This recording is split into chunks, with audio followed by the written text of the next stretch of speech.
Dzień dobry Piotr, jak się masz dzisiaj w Brukseli? Cześć Darek, miło Cię widzieć. Powiedz mi, chciałem Cię zapytać, 2014 rok, kończysz swoją przygodę z Brukselą. Jeżeli możesz mi powiedzieć, jak wtedy wyglądała Twoja praca, jak wtedy wyglądała Twoja codzienność tutaj w mieście? To jest ciekawe pytanie, bo to jest duża cezura dla mojego życia, w moim życiu. Mieszkałem w Brukseli 7 lat, 2007-2014, i to był koniec tego takiego okresu, że jest świetnie. To znaczy, że te dobre wiatry przestały wiać gdzieś już bardzo szybko, około 9-10 roku, jeśli chodzi o integrację europejską.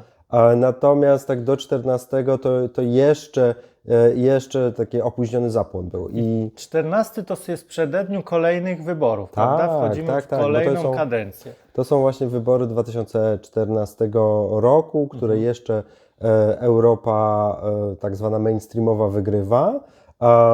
Ja pracowałem przez chwilę w parlamencie, moja praca się skończyła razem z wyborami właśnie i od 10 lat jestem teraz już szkoleniowcem z wolnej stopy, trochę w Holandii, trochę w Polsce, trochę w Brukseli. No właśnie, więc tak różnie. Ale to jest już 10 lat, dla niektórych tylko, no bo za chwilę z dłuższej perspektywy będziemy mówić o historii, ale to jest aż 10 lat, tak? To jest kilka kadencji Parlamentu Europejskiego. Jak dzisiaj świat wygląda inaczej w 2024 roku w porównaniu do tego 14?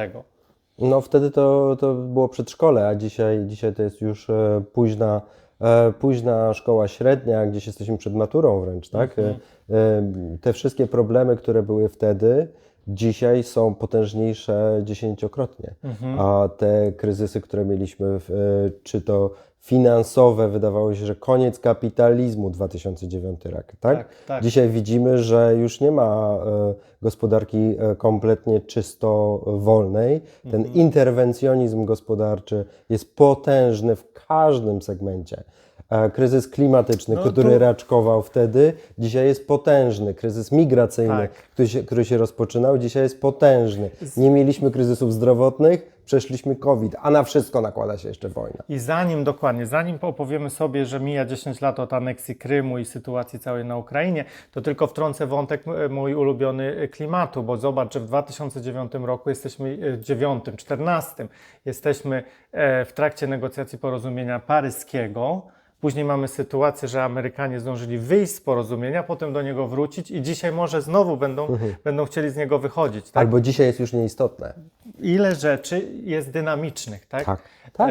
Paryż 2015 to był breakthrough, to był bardzo ważny krok, byśmy powiedzieli kamień milowy dzisiaj, ale to był bardzo ważny krok na drodze do tego, żeby walczyć ze zmianami klimatycznymi, ale widzimy, że my przegrywamy tą wojnę. My jesteśmy Ukrainą, a Rosjanie są tymi zmianami klimatycznymi, tak? I one niestety mają przewagę nad nami.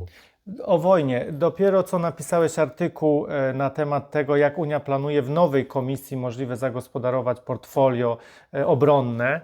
Jeżeli możesz skomentować też swoją wizję co do tych wyborów, które właśnie nadchodzą. Ursula von der Leyen właśnie ogłosiła swoje ponowne kandydowanie, więc mamy sytuację nową. Ona właśnie, nie kandydowała 5 lat temu. Że proces nominacji przewodniczącej Komisji Europejskiej jest zainicjowany już i mówimy o kadencji teraz 24-29, tak? Wiesz co, to jest trochę tak, że nasze stare spory są kompletnie irrelevantne, one są nieistotne. 5 lat temu kłóciliśmy się o jakiś szpicen kandydatów.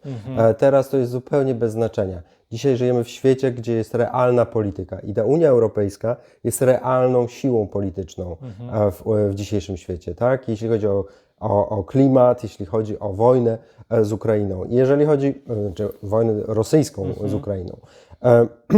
Jeśli chodzi o kwestie wojenne i reorganizacji następnej komisji, to mamy taką Unię, jaką mamy. Mamy te instrumenty, które mamy. One nie są idealne, one nie są maksymalne. Natomiast żyjemy w takiej rzeczywistości, jaka jest.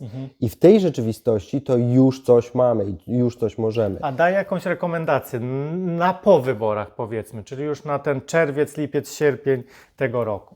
To jest Unia Bezpieczeństwa. To jest gdzieś w okolicach między tym, co mówi Sikorski, Thierry Breton, Ursula von der Leyen, czyli to jest mowa o tym, że potrzebny jest duży budżet obronny dla Europy.